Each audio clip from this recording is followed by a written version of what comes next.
नमस्कार दोस्तों, मैं आपका दोस्त देवेंद्र चंद्राजा अपने YouTube चैनल देवेंद्र चंद्राजा में आपका हार्दिक स्वागत करता हूं। दोस्तों, मैं अपने YouTube चैनल्स में comedy, jokes, drama, cartoons, Hindi में अपने द्वारा लिखे गीत, कुछ अपने द्वारा गाए गाने, कुछ करंट टॉपिक्स पे बातें, कुछ महान विभूतियों के बारे में लेख बताता हूं और करंट टॉपिक्स पे और बातें करता हूँ। और उसी विषय में आज बहुत ही इम्पोर्टेंट टॉपिक्स के विषय में मैं आपके साथ वार्तालाप करूँगा। बिल्कुल स्किप मत कीजिएगा, बहुत इम्पोर्टेंट जानकारी है, as a general knowledge, as a information.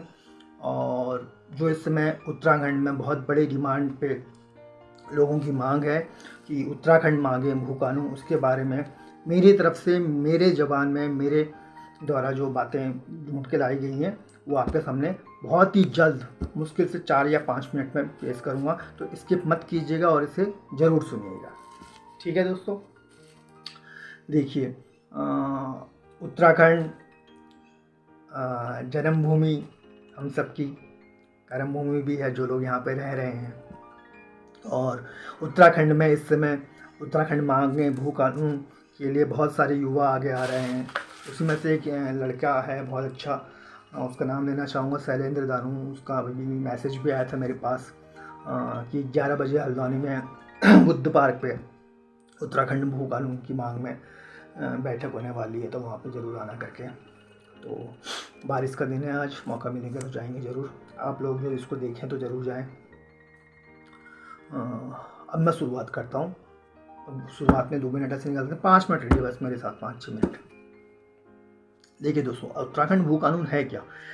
भू कानून का मतलब से ये है कि भूमि पर जो है आपका अपना अधिकार होगा, ये भूमि कानून। तो इस तरह से जब उत्तराखंड बना 2000 में, उसके बाद करीब 2002 में एक कानून लाया गया जिसमें उत्तराखंड में सिर्फ भू कानून पे ये नियम था कि आप किसी को भी अगर बेच सकते हैं तो 500 वर्ग मीटर अपनी ज़मीन बेच सकता है कोई भी इंसान। ओनली 500 वर्ग मीटर ही और सी कैन सेल। ठीक है, उसके बाद 2007 में बीसी खंडूरी जी मुख्यमंत्री बने थे, वो कानून लेकर आए। उसमें उन्होंने 500 वर्ग मीटर को घटा के 250 वर्ग मीटर कर दिया, 250 वर्ग मीटर। लेकिन फिर उसी में आगे जाके 6 अक्टूबर 2018 को माननीय मुख्यमंत्री त्रिवेंद्र सिंह रावत जी एक अध्यादेश लाए, जिसका नाम था उत्तर प्रदेश जमींदारी विनाश एवं भूमि सुधार अधिनियम 1950। इसमें संशोधन का विधेयक था, इसमें कुछ संशोधन करना था और ये विधानसभा में ये पारित किया गया।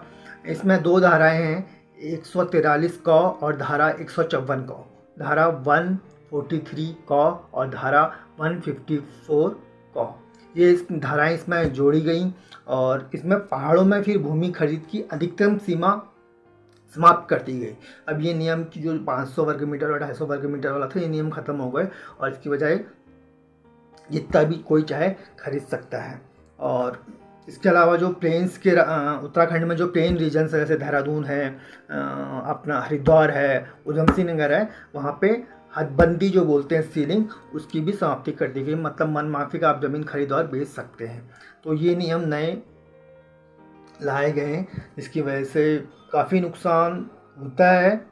क्या होता है ये बातें थोड़ी देर बाद बात करेंगे। इसके अलावा आपको एक और हमारा पड़ोसी राज्य है हिमाचल प्रदेश, वहाँ के भू कानून के बारे में थोड़ी सी जानकारी जो कि कहीं ना कहीं आपके लिए लाभकारी सिद्ध होगी, इसलिए इसकी बिल्कुल मत कीजिएगा, ध्यान से सुनिएगा। बहुत ही प्यार से मैंने ये रिसर्च करके तैयार किया है मैटर आपके लिए, बिल्कुल मत जाइएगा। देखिए हिमाचल प्रदेश में क्या है, वहाँ पे 1972 में जो है एक धारा सेक्शन 118 लाई गई, जो Himachal Pradesh tenancy and land reform 1972 कहलाई जाती है। उसमें विशेष कानून ये था कि ये बनाया गया कि बाहर के लोग ज़मीन नहीं खरीद सकते हैं, क्योंकि वहाँ के मुख्यमंत्री को यह डर था कि हिमाचल में उस समय गरीबी थोड़ी सी ज़्यादा होगी, तो गरीबी के कारण कहीं बाहर पैसों के लालच में गरीब आदमी अपनी ज़मीन ना बेच दे और अमीर लोग आके बाहर से यहाँ पे बस न जाए।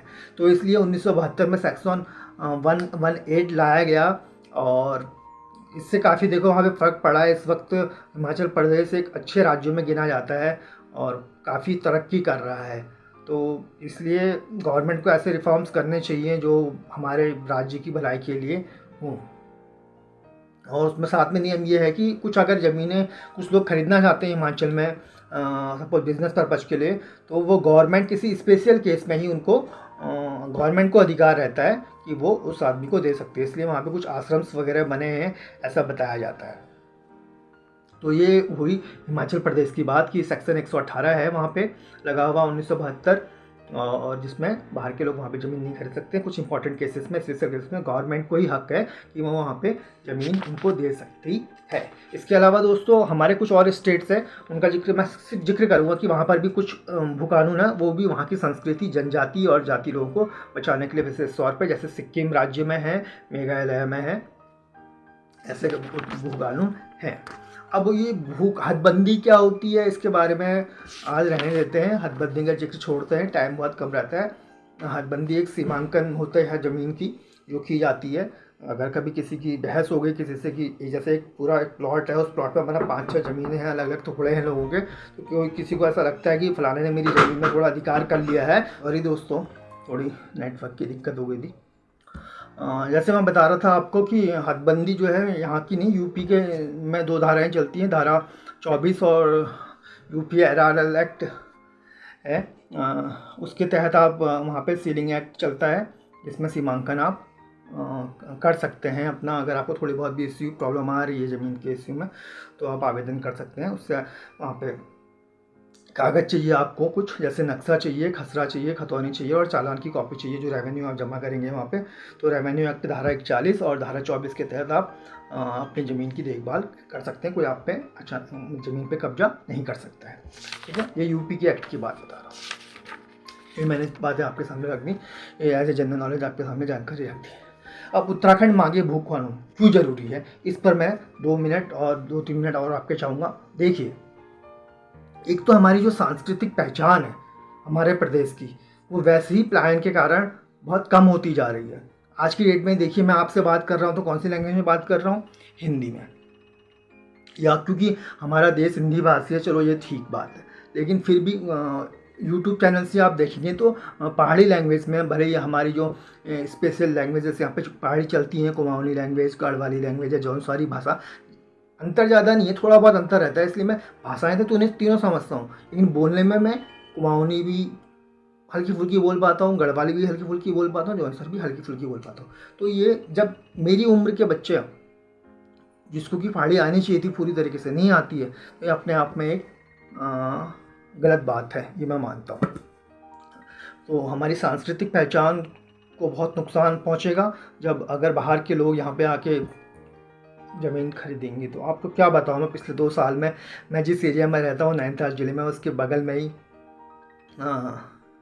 रामगढ़ का इलाका आता है, मुक्तेश्वर का इलाका आता है, भीमताल से लगते हुए ये पदमपुरी के इलाके आते हैं। यहाँ पे बहुत से लोगों ने ज़मीन खरीद के अपने रिजॉर्ट्स बना रखे हैं, फार्म हाउस बना रखे हैं, होटल्स बना रखे हैं, और पहाड़ का आदमी बेचता भी है ज़मीन गरीबी के कारण।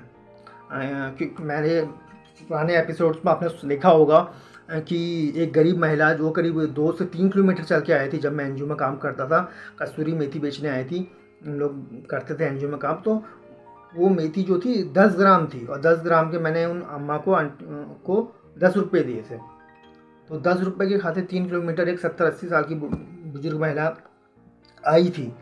तो ये गरीबी एक मेन कारण है, तो जिसकी लालच में हो सकता है लोग ज़मीन बेच दें। क्योंकि मैं बहुत जगह पूरे पहाड़ लगभग घुमा हूँ, तो मैंने देखा है कि आप रानीखेत वाले रूट में, ताड़ीखेत वाले रूट में, भतरौजखान वाले रूट में बबियाड़ एक जगह पड़ती है, उधर चले जाएँ, या पिथौरागढ़ वाले रूट में धनिया एक जगह पड़ती है, वहाँ चले जाएँ। वहाँ के इंटीरियर्स गाँव में मैं गया हूँ दोस्तों, तो मैं, और यहाँ पे ये गर्म पानी के अंदर बेताल घाट वाले रूट में चले जाएँ, तो वहाँ पे मैंने बहुत सारे गांव ऐसे देखे हैं जहाँ पे पहले ज़माने में 40-40, 50-50 परिवार रहा करते थे। इतनी बड़ी बड़ी बाखली थी जो संजो के रखनी चाहिए थी, लेकिन आज की डेट में 50 परिवार की जगह सिर्फ 4 या 5 परिवार रहते हैं। पूरा पलायन हो चुका है, क्योंकि वहाँ पे ना पानी की व्यवस्था है, ना स्वास्थ्य की व्यवस्था है, ना रोजगार की व्यवस्था है। तो इससे पलायन हो रहा है, जिसकी वजह से ये धरोहरें ख़त्म होती जाती है। फिर हमारा खुद का, मेरा अपना घर जो नौलड़ा में था, हम लोगों ने रहना छोड़ा तो उसकी छत ढह गई, ख़त्म हो गया। तो ये पलायन को रोकने के लिए रोजगार करना है और हिमाचल प्रदेश को ध्यान में रखते हुए ज़्यादा से ज़्यादा अगर कृषि के क्षेत्र में करना चाहें तो बहुत उत्तम है। मैं अपने एक दोस्त अविनाश कोटनाला का नाम लेना चाहूँगा, जिसने अभी लैंसडाउन में होटल का कारोबार अपना है उसका। उसके अलावा उसने खेती के क्षेत्र में बहुत अच्छा काम किया है। ग्रीन हाउस जो होते हैं वो लगा के अपनी ही सब्जी बना के ताज़ी सब्जियां होटल वालों को प्रोवाइड करवाना, ये अपने आप में बहुत बड़ा काम है और उसकी बहुत तारीफ़ें हो रही हैं, बहुत जगह उसके इंटरव्यू सुनने को आ रहे हैं। इस क्षेत्र में कर सकते हैं कोशिश, मैं भी करूँगा अब, क्योंकि मैं आपको बताऊँ हमारे वहाँ पे गांव में भी थोड़ी बहुत ज़मीन है, लेकिन मेरे नैनीहाल अस्कोट पड़ता है पिथौरागढ़ में एक जगह, वहाँ पे बहुत ज़मीन है मेरे मानों की, लेकिन वो लोग उतना कर नहीं पाते, थोड़ा सा करते हैं, बाकी पूरी ज़मीनें पहाड़ों में बंजर पड़ी हैं। बहुत से एरिया में देखा है मैंने, रानीखेत में, अल्मोड़ा वाले रूट में चले जाओ, बहुत जगह पे ज़मीनें जो हैं, जो हमारे बुजुर्गों ने, मैं सोचता था कि इतनी मेहनत से बनाई होंगी वो ज़मीनें, पहाड़ों को काट करके सीढ़ी रुमा खेतों के लिए पहले पहाड़ फेमस होते थे, लेकिन आज वही सीढ़ी रुमा खेत जो है बंजर पड़े हुए हैं, कोई खेती नहीं हो रही है। बहुत सी जगह पर खेती हो रही है, लोग रह रहे हैं और ज़्यादा रह रहे हैं। ऐसा नहीं कि पहाड़ों में आप कम रहते हैं। पिथौरागढ़ में पहले कहाँ थे, अल्मोड़ा रानीखेत में कहाँ लोग रहते थे, छोटे छोटे इलाके दिखते थे। आज की डेट में आप जाओ तो पूरा शहर का शहर बच चुका है, तो लोग रहने शुरू कर चुके हैं, ये है। लेकिन कृषि क्षेत्र को आगे बढ़ाते हुए और अपनी सांस्कृतिक पहचान को मेन होते हुए हमको अपनी जो लैंग्वेजेस हैं, पहाड़ी लैंग्वेजेस, उनको बढ़ावा देना चाहिए। स्कूल्स में मैं मानता हूँ कि कम से कम 1 से 5 तक का पहाड़ी लैंग्वेज ज़रूर आनी चाहिए, बच्चों को सिखानी चाहिए। मुझे तो पता ही नहीं कि पहाड़ी लैंग्वेजेस में जो हम बोल तो लेते हैं कि जैसे मैं बोलूँगा आप कस कैसे होगा, बोलूँगा तुम कस छो, हाँ मैं ठीक छूँ, तो ये, लेकिन ये छू छा, ये जो लैंग्वेज है, ये इसका मटेरियल डॉक्यूमेंट्स कहाँ हैं, इसके पास हैं। तो संस्कृति को बचाने के लिए ऐसे डॉक्यूमेंट्स तैयार करके और स्कूलों में फ्री में वितरित करके, फ्री में करीब आधे घंटे भी आप क्लास दोगे अगर 1 से 5 तक का, तो ज़रूर ये संस्कृति में बचेगी। जब हम लैंग्वेज, जो आपको बताऊँ, सांस्कृतिक जो संस्कृति होती है मेन मुँह से, ज़बान से आती है, लोगों के पनपती और बसती है। मेन पहले इसमें लैंग्वेज को अपने ध्यान में रखते हुए आप वो करो। विनती करता हूँ जो भी अगर मुझे सुन रहे हैं और अगर सरकारी महकमे में उनकी थोड़ी बहुत भी पहचान है, तो जो मैं आइडिया दे रहा हूँ कि मटेरियल डॉक्यूमेंट्स तैयार करिए, पहाड़ी लैंग्वेजेस की बुक्स तैयार कीजिए, कहानियाँ तैयार कीजिए उस पर, इनको आती हैं, और वो मटेरियल स्कूल में जाके फ्री में बांटिए, भले गवर्नमेंट्स की सहायता लीजिए या NGOs की सहायता लीजिए, और बोलिए कि आधा घंटा आप बच्चों को पढ़ाई कीजिए, ताकि उनको कम से कम पहाड़ी लैंग्वेजेस आएँ, भले ही कुमाऊनी लैंग्वेज हो, गढ़वाली लैंग्वेज हो या जौनसारी लैंग्वेज हो, वो उनको आनी चाहिए। इस बहाने हम भी सीखेंगे। अगर कुछ बुक मटेरियल आपको पता है तो मुझे बताइएगा, मैं खरीदने की कोशिश करूँगा। तो दोस्तों, उत्तराखंड भू कानून का मेन मकसद था, वो मैंने बता दिया आपको। एक बार दोबारा से रिपीट करता हूँ, जाइएगा मत, जनरल नॉलेज के लिए बहुत अच्छा है, इन्फॉर्मेशन के लिए बहुत अच्छा है।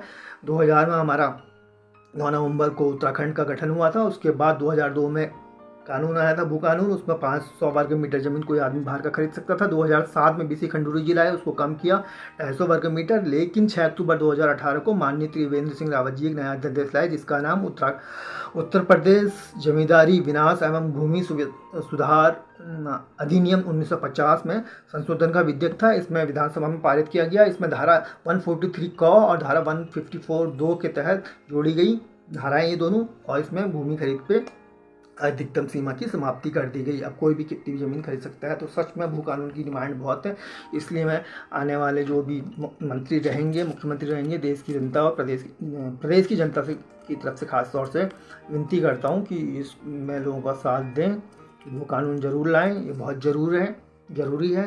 लेकिन उन गरीबों का भी सोचें, उनके लिए रोज़गार की कुछ ना कुछ व्यवस्था करें, और हमारी संस्कृति को बचाने के लिए पहाड़ी लैंग्वेजेस को बढ़ावा दें। इसी के साथ मैं आज का अपना YouTube चैनल का एपिसोड ख़त्म करता हूँ। उम्मीद है आपको ये पसंद आया होगा। अगर ये एपिसोड आपको पसंद आया तो प्लीज़ इसको लाइक कीजिएगा, शेयर कीजिएगा, अपने विचार कमेंट्स में कुछ ना कुछ ज़रूर लिखिएगा, ताकि ये और लोगों को भी समझ में आए इसके बारे में।